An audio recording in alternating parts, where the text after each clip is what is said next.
Ça dépend de là où vous vous retrouvez, car je sais il y a des personnes en salle.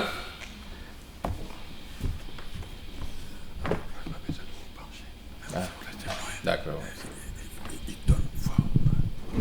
Merci beaucoup. Alors, vous remercier de me faire cet honneur.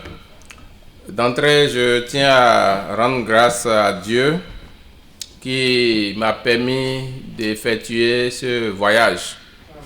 Depuis le Bénin, j'étais en France depuis le vendredi passé et j'ai eu la grâce de commencer par un mariage. Aussitôt sorti de l'aéroport, j'étais allé dans une salle de culte pour le mariage à l'église Vie Nouvelle.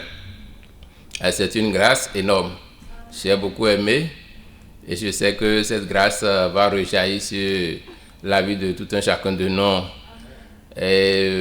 J'étais à l'église Vie Nouvelle ce matin pour l'honneur que j'ai eu de la part des serviteurs de Dieu de pouvoir partager la parole.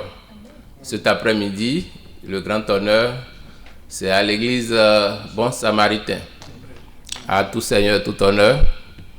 Le gardien que Jésus-Christ lui-même a choisi pour cette maison, pour ce temple, notre cher bien-aimé pasteur aîné, Gilles.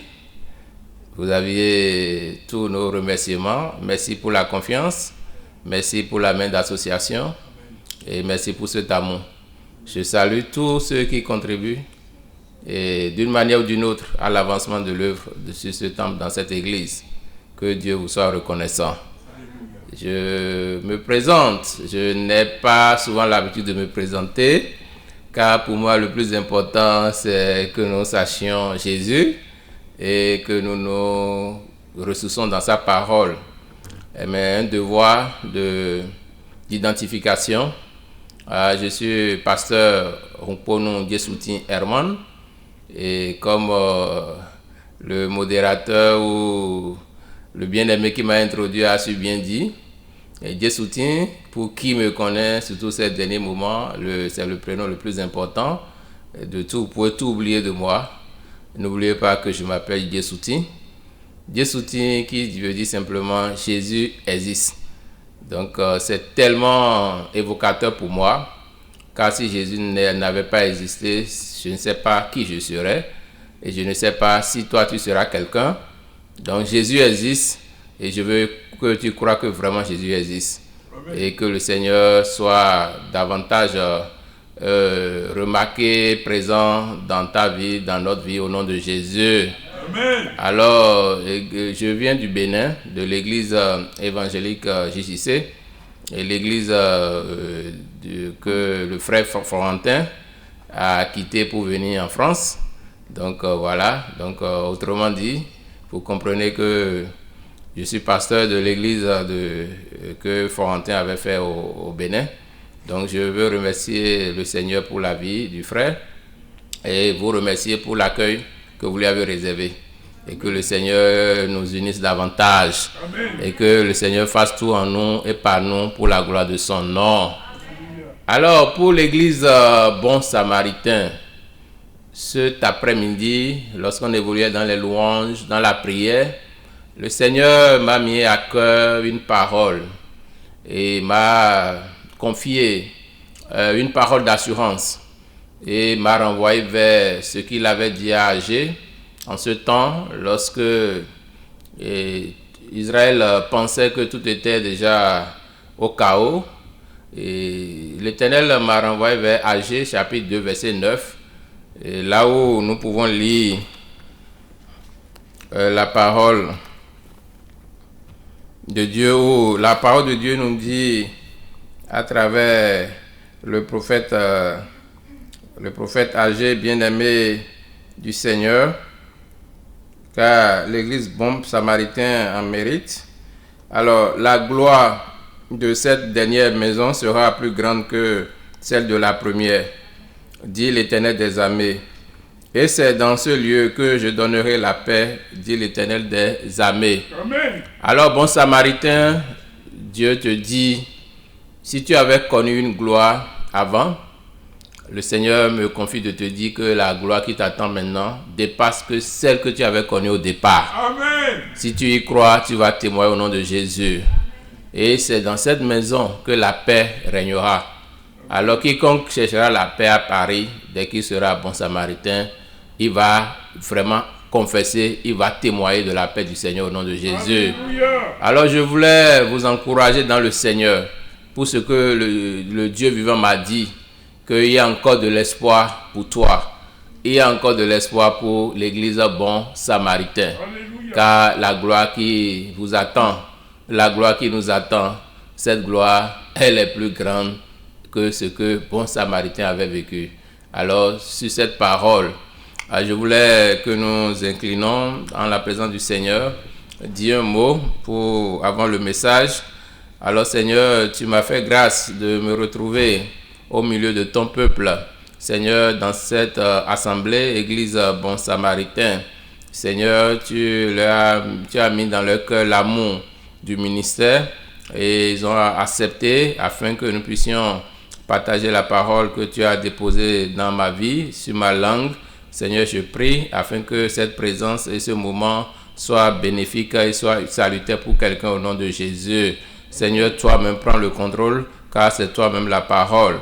Seigneur, dis-toi, parle de toi-même à cette assemblée. Seigneur, touche une vie, touche un cœur. Au nom de Jésus, nous avions ainsi prié. Amen. Amen. Bien-aimés dans le Seigneur, j'ai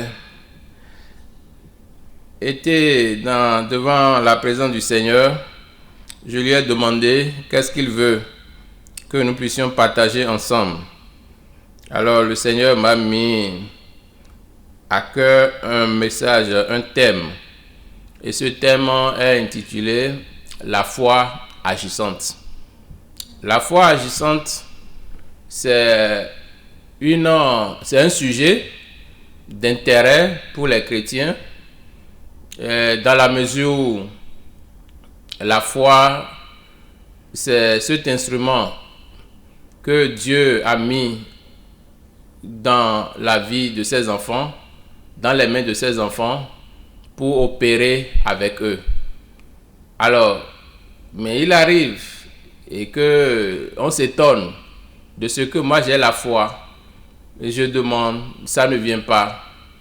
Alors le Seigneur veut que à travers cet entretien que nous puissions comprendre davantage la pensée de Dieu, car d'origine et de base, la foi, c'est ce que Dieu recherche en ses enfants. Et pour ne pas devancer la parole de Dieu, nous allons lire le livre de Hébreux, l'Épître aux Hébreux.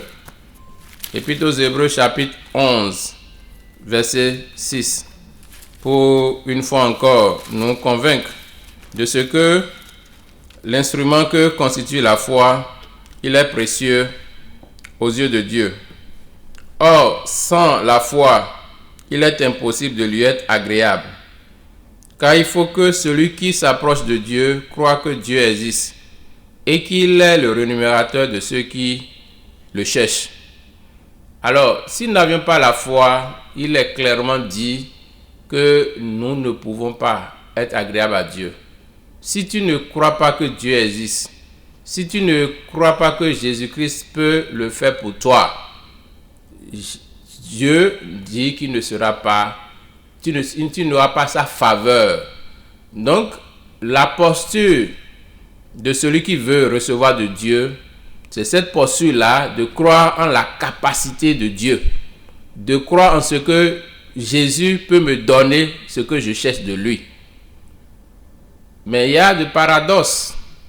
Il arrive parfois que nous demandions quelque chose et nous croyons réellement que Jésus a dit et il va le faire.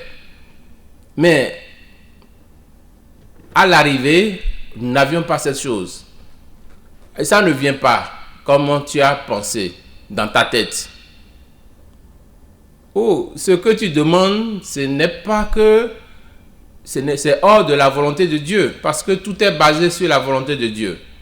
C'est d'ailleurs pour ça que la Bible nous dit dans la prière que Jésus a donné à ses disciples, que ta volonté soit faite sur la terre comme au ciel. Ce qui nous préoccupe, c'est la volonté de Dieu. Oui, parfois, on est dans la volonté de Dieu. On croit et on prie et ça ne vient pas. On se pose des questions. C'est pour pouvoir avoir la lumière sur cette problématique que le Seigneur est en train de parler à quelqu'un cet après-midi, en ce moment.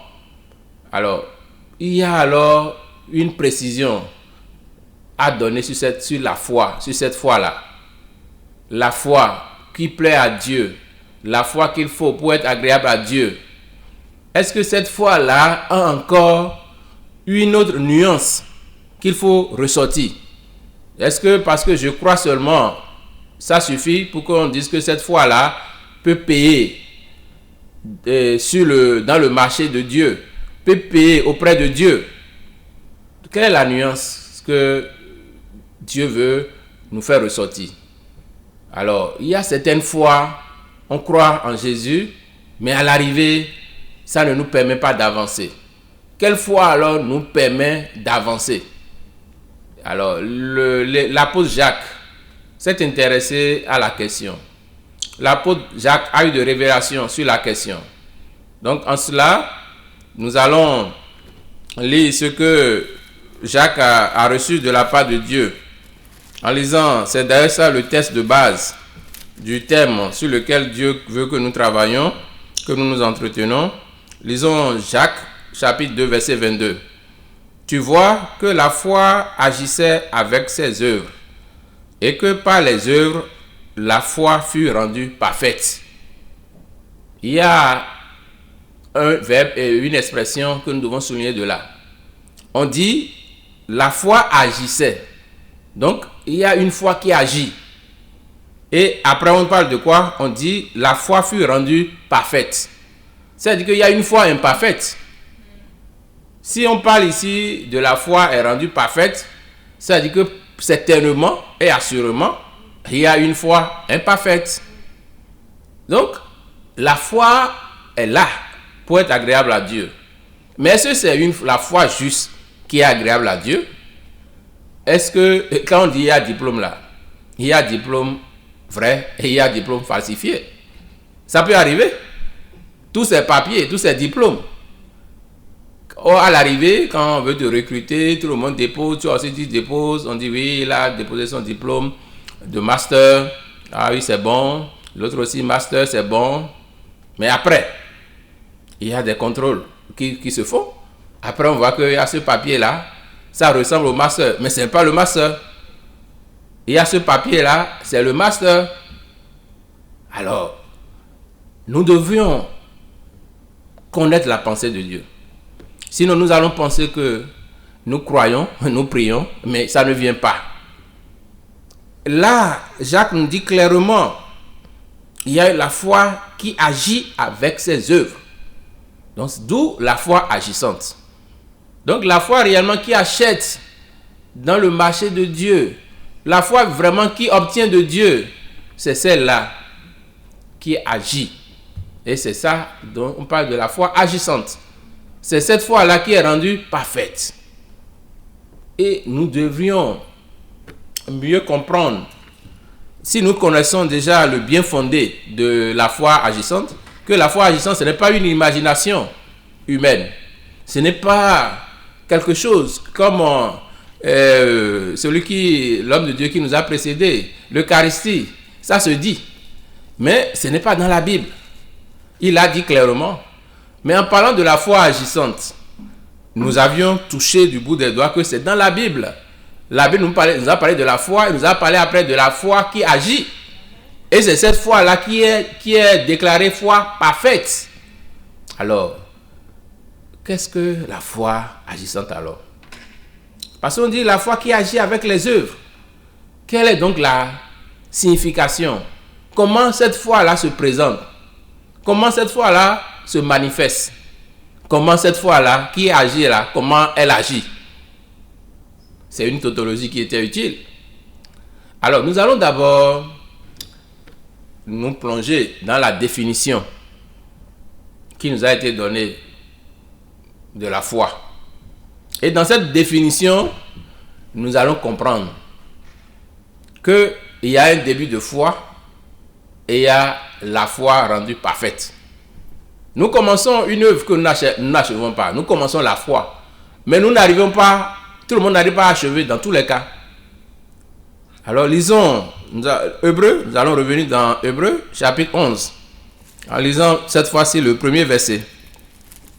Alors à ce verset, nous allons nous intéresser à comment la foi a été définie dans la Bible. À ce niveau. La foi est une ferme assurance des choses qu'on espère. Une démonstration de celles qu'on ne voit pas. Alors, nous devons souligner encore là deux mots. Nous avons le mot assurance de ce que l'on espère. Assurance. Et le second mot, une démonstration. C'est là que tout se joue. Tout se joue à ce niveau. La foi, au départ, la foi dans son état brut, c'est une assurance de ce que l'on espère, de ce que l'on n'a pas encore obtenu. Mais si tu t'arrêtes là, tu n'as pas encore la foi. Tu n'es pas encore arrivé.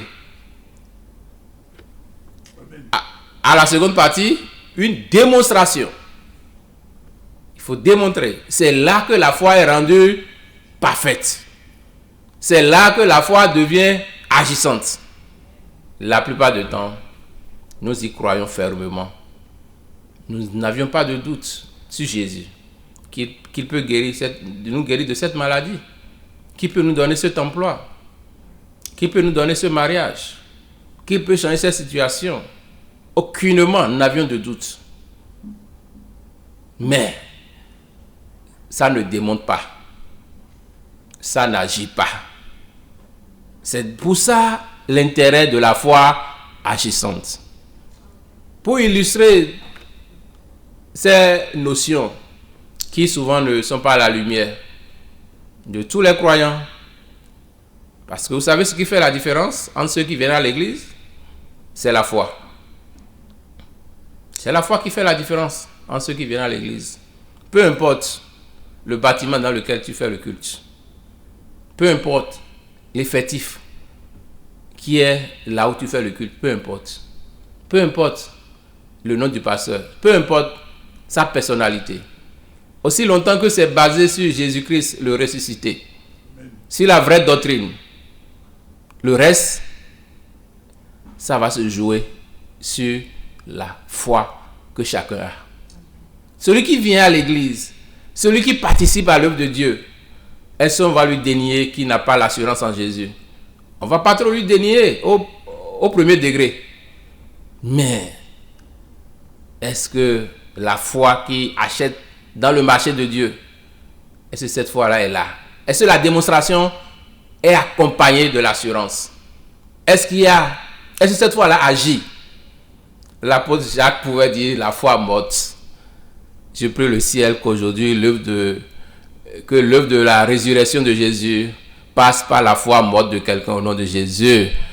La foi morte n'obtient rien. Ça, c'est une foi, mais elle est morte. C'est une assurance que tu as. Mais immobile, ça ne bouge pas. Ça ne démontre pas.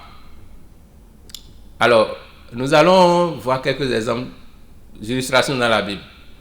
Pour nous-mêmes nous convaincre de la dimension de la foi.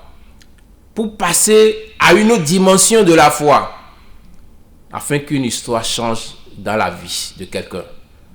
Afin que quelqu'un porte un nouveau témoignage. Afin qu'une nouvelle saison s'annonce dans la vie de quelqu'un. Car Dieu a un merveilleux plan pour toi. Car Dieu a de grandes choses à faire avec toi. Car Dieu n'a pas encore fermé la page de ton histoire. Car la page de ton histoire n'est qu'aux premières pages. Rien n'est fini encore.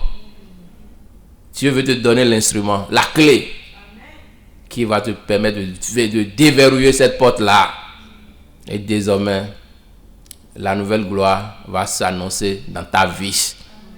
Car avec la foi agissante, on fait des exploits avec Dieu. Et c'est cet exploit-là que Dieu veut que quelqu'un fasse avec lui. Que la nouvelle saison s'annonce pour quelqu'un. Nous allons lire d'abord l'histoire de cet officier du roi. L'officier du roi à Capernaum. Quelque chose s'est passé. L'histoire que nous allons lire, c'est une portion de l'histoire dans l'évangile selon Jean. Dans Jean chapitre 4. L'évangile selon Jean chapitre 4, versets 46 à 53. Alors, c'est une histoire d'un officier, un officier du roi, pas n'importe lequel, qui avait son fils malade. Alors, il s'est approché de Jésus. Lisons la parole de Dieu. Jean, chapitre 4, d'accord, versets 46 à 53. Il retourna donc à Cana en Galilée, où il avait changé l'eau en vin. Il y avait à Capernaum un officier du roi dont le fils était malade. Ayant appris que Jésus était venu de Judée en Galilée, il alla vers lui et le pria de descendre et de guérir son fils, qui était près de mourir. Jésus lui dit, « Si vous ne voyez des miracles et des prodiges, vous ne croyez point. » L'officier du roi lui dit, « Seigneur, descends avant que mon enfant meure. » « Va, lui dit Jésus, ton fils vit. » Et cet homme crut en la parole que Jésus lui avait dite, et il s'en alla. Comme déjà il descendait, ses serviteurs venant à sa rencontre lui apportaient cette nouvelle, ton enfant vit. Et il leur demanda à quelle heure il s'était trouvé mieux.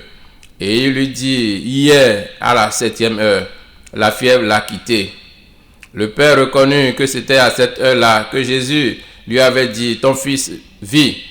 Et il crut, et toute sa maison. Amen. Amen. J'ai la conviction que cet effet de guérison a atteint la vie de quelqu'un cet après-midi au nom de Jésus. Alors cet homme était dans un souci. Quel souci? Son fils était malade. Il était allé voir Jésus. Le fait d'aller voir Jésus, est-ce qu'on peut lui dénier qu'il n'a pas foi en Jésus? Il a foi en Jésus. Il a foi en Jésus. Et verset 49. Lorsque Jésus-Christ, au 48, Jésus-Christ lui a dit, si vous ne voyez pas des miracles, des prodiges, vous ne croyez point. L'officier, il a maintenu le cap de la foi. Il ne s'est pas découragé. Mais qu'est-ce qu'il a fait?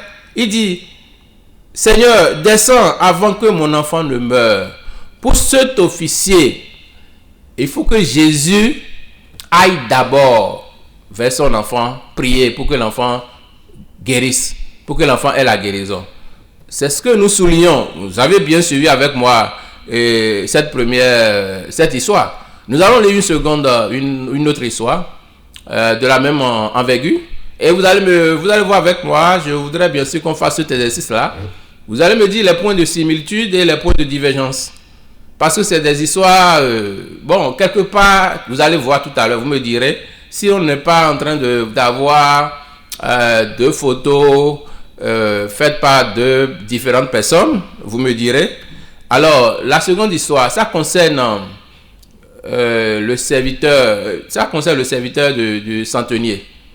D'accord? Cette histoire qui nous a été rapportée par Jésus lui-même à travers les œuvres de Jésus que Luc, désormais c'est ce que Luc nous a rapporté dans l'évangile selon Luc chapitre 7, verset 1er à 10.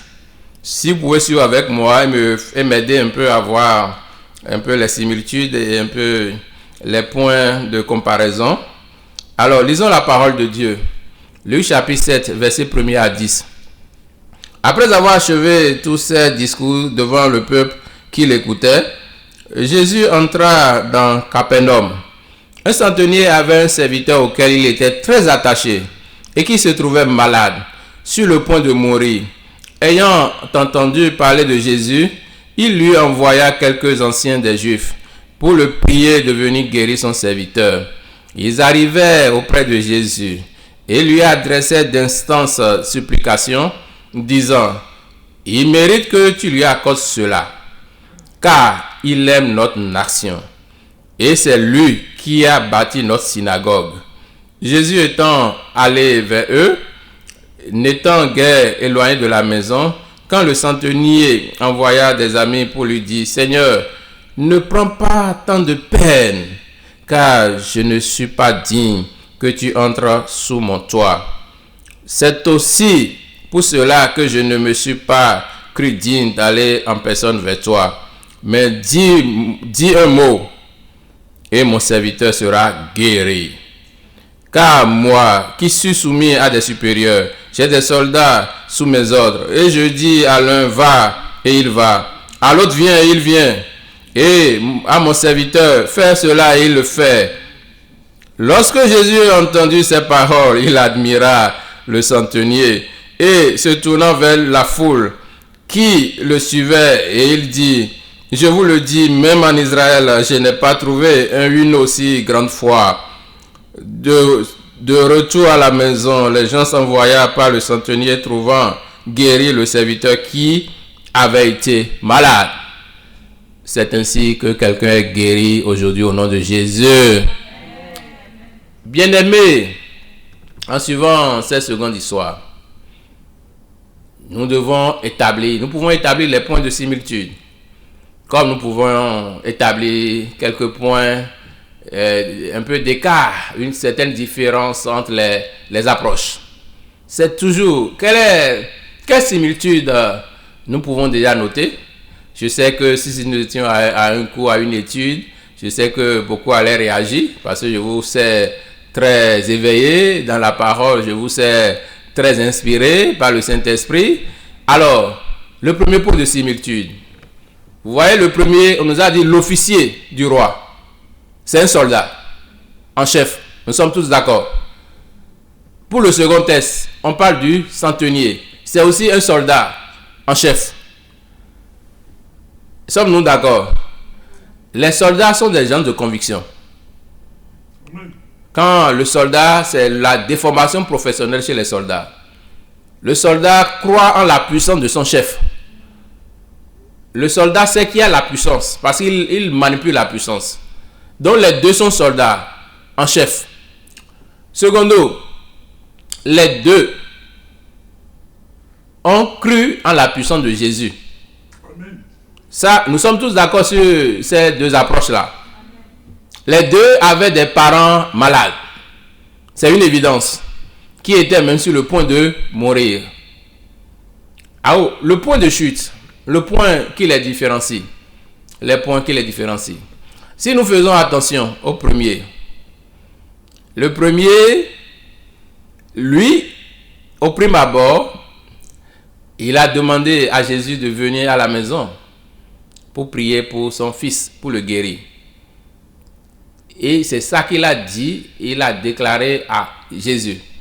Donc il veut que Jésus vienne. Il sait que Jésus va faire, mais pour lui, il faut que Jésus-Christ soit auprès de l'enfant pour que cela se passe. Jésus-Christ l'a d'abord raisonné en lui disant va. Comme c'est un soldat, quand on dit au soldat va, il est venu vers le chef.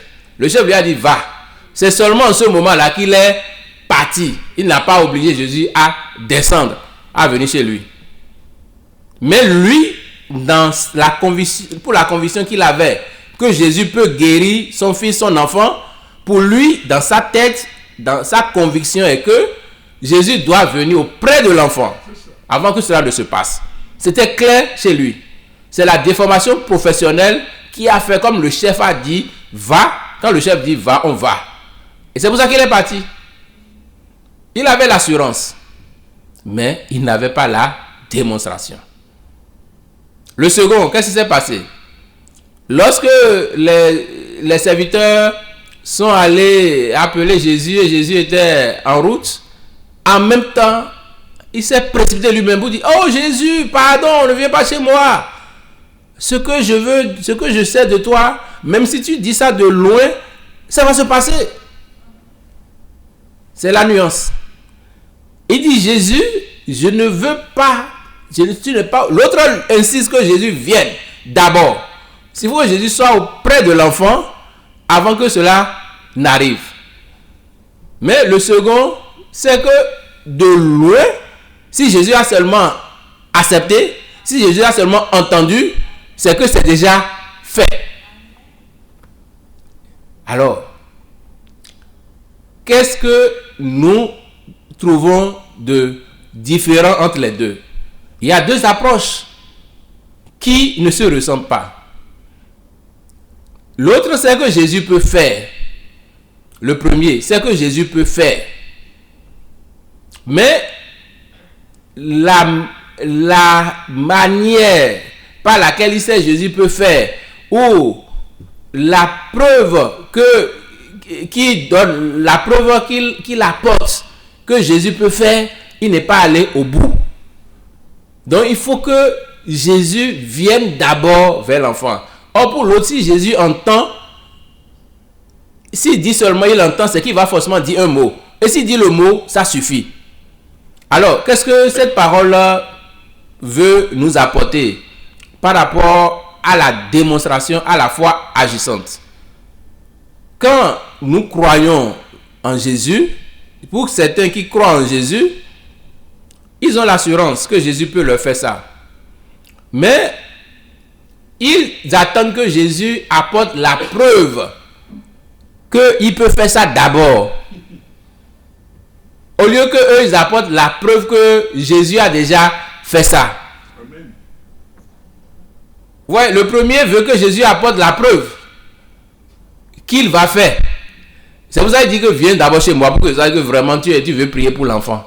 Je sais que tu vas faire, mais apporte la preuve.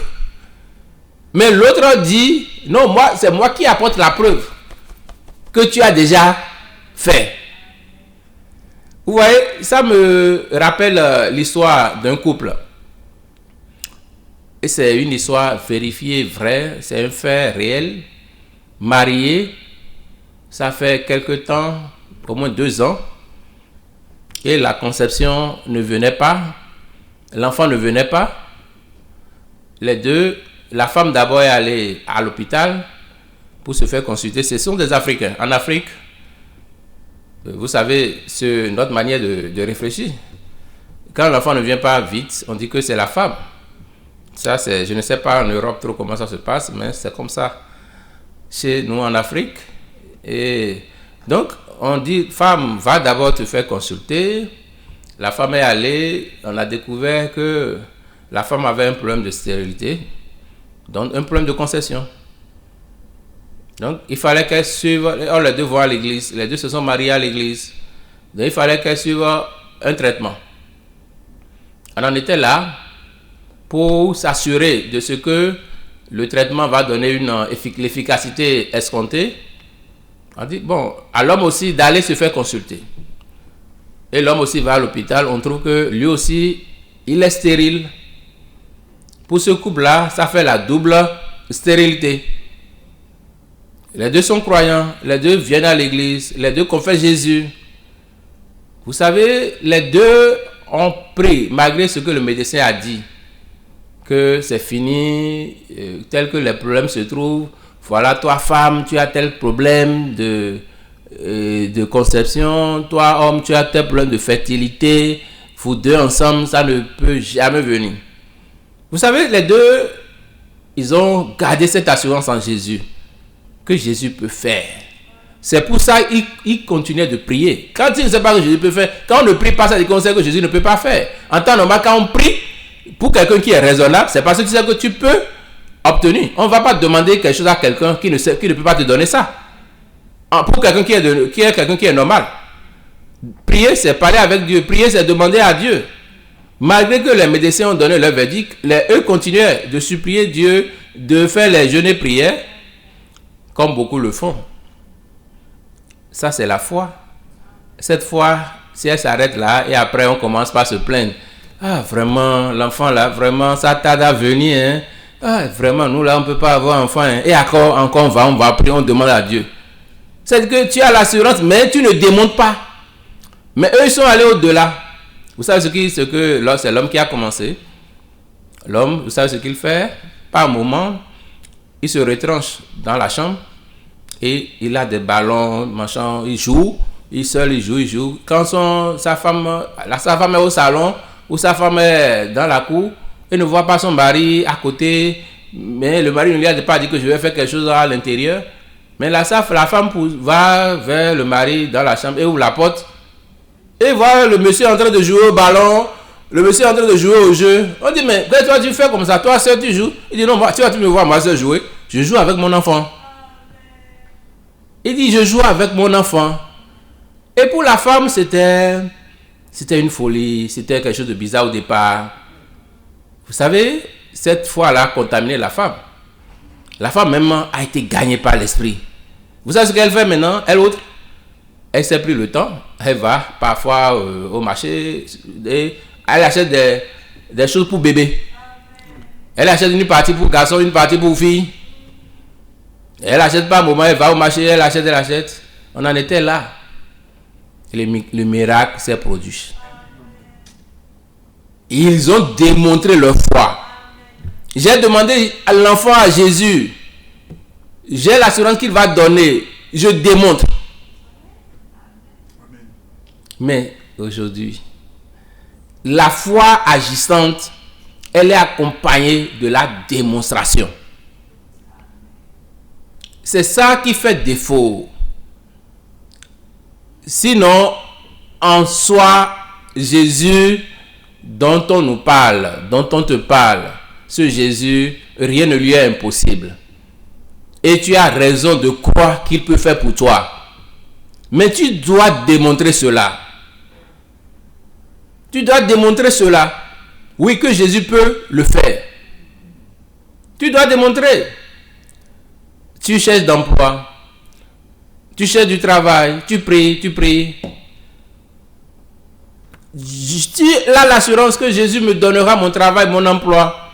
Tu te mets dans une posture de quelqu'un qui est déjà dans le travail, qui est déjà dans un emploi. Tu ne t'es pas dit, bon, lorsque le travail viendra, je vais commencer par venir à l'église. J'attends que le travail vienne d'abord. J'ai demandé le travail à Dieu. Le travail est déjà là. Donc, même dans ma pauvreté, je me débrouille. Je viens à l'église. Si bien que lorsque le travail même sera là, personne ne fera la différence, mon temps de chômage et mon temps de travail. Amen. Mais tu demandes, mais tu dis que non, ça va venir, mais tu ne demandes pas. Amen. Vous savez, il y a quelque chose qui s'est passé avec moi. Il y a de cela 5 ans. J'avais eu sous forme de fièvre au pays. Et j'étais allé à la clinique. Et ce jour-là, le médecin a pris mes constances. Et je sais que j'avais passé un temps bizarre au service. D'abord, quand je suis sur le fait du palu. Après ça, mes amis au boulot m'ont mis un peu la pression. Avec tout là. Et je venais aussi d'un appel téléphonique qui m'arrangeait pas. 2 minutes avant que je n'aille vers le médecin en consultation. Lui prend mes constances. Il trouve que ma tension, ce n'était pas la normale. Et du coup, il veut me mettre sous médicaments d'hypertension. J'ai fait profession de foi. J'ai dit, je refuse ton médicament. Je ne serai pas sous tension. Et je vous dis jusqu'aujourd'hui, je n'en souffre pas. Et j'ai foi. Parce que j'ai refusé cette maladie-là. La démonstration. C'est ça qui manque à notre foi. La démonstration. On est toujours dans l'attente. Tu as demandé. Tu as prié Dieu. Tu as l'assurance qu'il va le faire. Mets-toi en chemin. Toi qui demandes quelque chose, les gens ne doivent plus remarquer en toi que tu vis sous la tristesse de la chose. Ça veut dire que tu n'as pas l'assurance de ce que tu demandes. On ne doit pas te voir encore vivre sous la... Puisque, vous savez ce que fait l'espoir? L'espoir donne la joie. Quand je sais que je suis dans une situation difficile, dans une situation financière, je n'ai pas de l'argent pour pouvoir réagir face à une situation. Et c'est que, en réalité, demain, après-demain, 1 mois, 2 mois, 3 mois, je sais que je n'espère aucun argent, visiblement, humainement parlant. J'ai un état. Mais c'est que, non, parce que j'ai un retard de salaire. Que ce retard de salaire, c'est question de 2 jours, 3 jours. Ce n'est pas le même personnage, hein. Celui qui sait que dans 2 jours, assurément, l'argent viendra. Et celui qui ne sait même pas que ce n'est pas la même personne. Si tu sais que tu demandes et que c'est que c'est là que ça viendra à coup sûr, il y a une posture. Comme c'est ce couple déclaré et double stérilité. Quand tu vis dans cette posture, tu démontres. Dieu veut que nous apportons la preuve. C'est pour ça qu'on l'appelle les œuvres de la foi. Apportons la preuve de notre foi. Mais nous voulons que Dieu, lui, apporte la preuve pour nous. Que lui peut nous faire ça. Lui, là, il a apporté la preuve. Il va encore repartir sur la croix. Il est déjà allé sur la croix. Jésus-Christ va encore te prouver quoi? Il a déjà tout prouvé. C'est à nous maintenant de lui apporter la preuve. Lorsque j'aurai ce mari-là, je vais me consacrer à l'œuvre de Dieu. Mais tu demandes ce mari, lorsque j'aurai cette femme-là, je vais me consacrer à l'œuvre de Dieu. Non. Démontre, sois à l'œuvre de Dieu. Parce qu'il est déjà là, elle est déjà là. Alors, pour avancer dans ces illustrations, il me plaît bien qu'on aille voir les hommes de Jésus lui-même. Au moment où, par rapport à la multiplication des pains, il était obligé de demander aux disciples de prendre les 5 pains d'orgue et les 2 poissons chez ce garçon. Et nous avons lu cette histoire dans l'évangile selon Jean. Lisons Jean chapitre 6, versets 5 à 12. Alors, lisons la parole de Dieu. Quelque chose est très important que l'Esprit veut nous souligner à travers ce passage. Jean chapitre 6, versets 5 à 12. Ayant levé les yeux et voyant qu'une grande foule venait à lui, Jésus dit à Philippe, « Où achèterons-nous des pains pour que ces gens aient à manger ?» Il disait cela pour l'éprouver, car il savait ce qu'il allait faire. Philippe lui répondit, « Les pains qu'on aurait pour 200 deniers ne suffiraient pas pour que chacun en reçût un peu. » Un de ses disciples, André, frère de Simon-Pierre, lui dit, « Il y a ici un jeune garçon qui a 5 pains d'orgue et 2 poissons. Mais qu'est-ce que cela pour tant de gens? » Jésus dit, « Faites-les asseoir. » Il y avait dans ce lieu beaucoup d'herbes. Il s'assit donc au nombre d'environ 5000 hommes. Jésus prit les pains, rendit grâce, les distribua à ceux qui étaient assis. Il leur donna de même des poissons autant qu'ils en voulurent. Lorsqu'ils furent rassasiés, il dit à ses disciples, « Ramassez les morceaux qui restent, afin que rien ne se perde. » Amen. Amen. Bien-aimés, ce qui nous intéresse dans ce passage, nous disons que Jésus a pris 5 pains, 2 poissons, il a multiplié. Mais il y a l'effet de la foi agissante là. Lorsque la foule était immense, était là, Jésus-Christ, qu'est-ce qu'il a fait?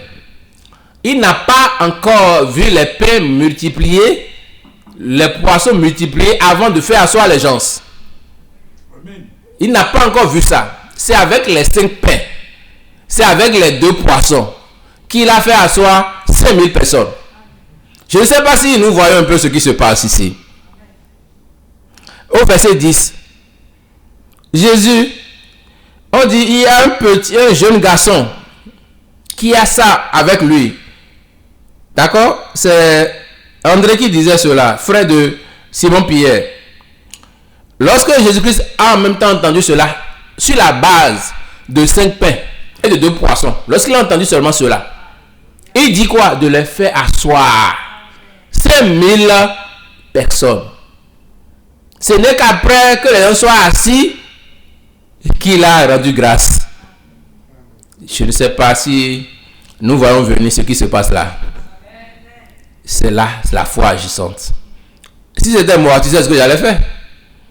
Si je n'ai pas les pains pour 5000, l'être humain que nous sommes, il fallait d'abord nous rassurer que on aura mangé suffisamment. Comme mon cher ami Philippe, qui se plaignait, et mon cher ami et André, ils ont raison. L'assurance. Mais il faut la démonstration. Jésus n'a pas attendu. Est-ce que toi, avec les 5 pains, avec les 2 poissons, est-ce que tu peux faire asseoir les 5000 personnes?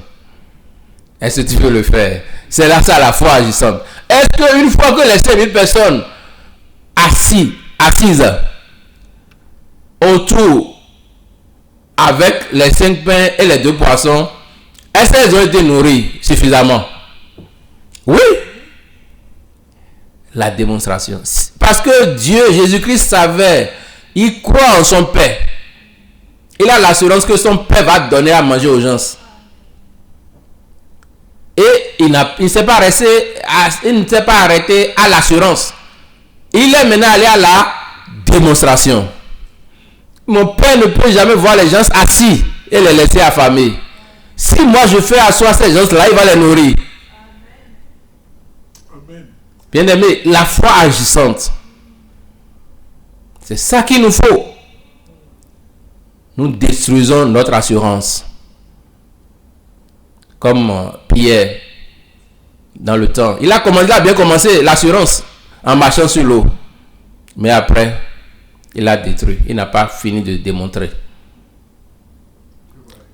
C'est ce à quoi Dieu nous appelle. Car Jésus a beaucoup de choses à faire avec toi. Jésus a des merveilles pour toi. Amen. Jésus a des merveilles pour chacun de nous. Amen. Nous devons passer dans une autre dimension. Amen.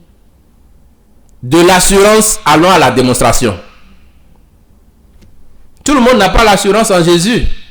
Toi, tu fais déjà bien d'avoir assurance en lui. Tu fais déjà bien d'avoir assurance en lui. Mais va au-delà. Toi qui n'as pas encore assurance en Jésus, il n'y a pas de salut ailleurs. Recherche ton assurance en Jésus. Toi qui as déjà assurance en Jésus, va au-delà. De l'assurance à la démonstration. Assurance plus démonstration en Jésus, des exploits, des miracles. Et pour finir, dans ce format de la foi agissante, Jésus-Christ nous résume en quelques mots lorsqu'il parlait de comment nous devons demander, comment nous devons prier, de comment nous devons avoir de cette assurance, de comment nous devons dans quel état d'âme nous devons être lorsque nous espérons de lui. Il a dit, et c'est rapporté par Marc. Nous allons lire dans l'évangile selon Marc. Marc chapitre 11 verset 24. Lisons la parole de Dieu. Marc chapitre 11 verset 24. C'est pourquoi je vous dis, tout ce que vous demanderez en priant, croyez que vous l'avez reçu et vous le verrez s'accomplir. En résumé, c'est de ça qu'il s'agit. Tout ce que tu demandes en priant, crois que tu l'as reçu et tu le verras s'accomplir. Est-ce que Jésus n'a pas fait ça pour les 5 pains, pour nourrir la foule? Il a cru que ce qu'il est en train de demander, ce qui le préoccupait, ce qu'il veut prendre de son Père, il sait que il l'a déjà reçu. Parce que il a déjà reçu les pains, les poissons, autant qu'il a demandé aux gens de s'asseoir. Et est-ce qu'il n'a pas vu cela s'accomplir? Oui, cela s'est accompli. Et c'est cette foi agissante là Je sais que quelqu'un partira de ce programme. Quelqu'un partira de ce rendez-vous avec cette foi agissante. Et par ce privilège de nouvelles choses, une nouvelle vie, une nouvelle histoire va démarrer dans cette vie-là au nom de Jésus. Allons dans la foi agissante. Passons de l'assurance à la démonstration. Passons tous de l'assurance à la démonstration. Ne demandons pas et ne restons pas encore dans l'hésitation. Quand nous demandions, ayons l'assurance que Dieu a déjà accordé. Et menons la vie de celui qui a déjà reçu. Et la Bible nous dit quoi? Nous allons voir cela s'accomplir. La parole de Dieu n'échoue jamais. Alléluia. C'est la seule parole au monde qui, quand ça sort, ça rend toujours l'effet. C'est la seule parole qui ne connaît pas d'échec. As-tu entendu une fois que Jésus a dit et ça ne s'est pas passé? Jamais de la vie. C'est la seule parole qui n'échoue pas. Ce qu'il faut, c'est que toi, tu passes de l'assurance en Jésus à la démonstration de ce que tu veux de Jésus, qu'il te l'a déjà accordé. Alors, dans cette conviction, avec cette conviction, là où tu es, je peux te demander humblement, si tu le veux, de te lever. Nous allons prier. Nous allons dire un mot au Seigneur, selon ce que le Seigneur t'a mis à cœur. Tu diras, Seigneur, merci pour ce privilège que tu m'as donné. Merci pour ce message que tu as mis dans mon cœur. Seigneur, te voilà pour cette révélation que j'ai reçue de toi. Seigneur, la foi agissante, cette foi qui est accompagnée de la démonstration. Seigneur, fais que cela se réalise dans ma vie. Oh, Seigneur, je passe par cette occasion pour me présenter à toi. Tu me connais, tu connais les faiblesses de ma vie, les difficultés dans lesquelles tu te retrouves. Ce que tu demandes à ton Dieu, il y a des années, il y a des moments, c'est encore le moment de l'arracher par la foi agissante. Alors dis au Seigneur un mot sur ta vie. Bénis le Seigneur pour sa parole. Bénis-le pour ce qu'il a fait dans ta vie. Remercie le Seigneur pour la puissance de sa parole dans notre vie. Dis au Seigneur, merci, merci pour cette nourriture que tu m'as donnée. Merci pour cet équipement que tu m'as donné. Permets-moi de l'utiliser pour faire des exploits avec toi. Dis merci à ton Dieu, car le Seigneur, il a agi. Le Seigneur, il a fait. Et par la grâce de Dieu, cette foi agissante demeurera une réalité dans ta vie, dans nos vies, pour toujours, au nom de Jésus. Amen. Merci Seigneur. Merci Seigneur.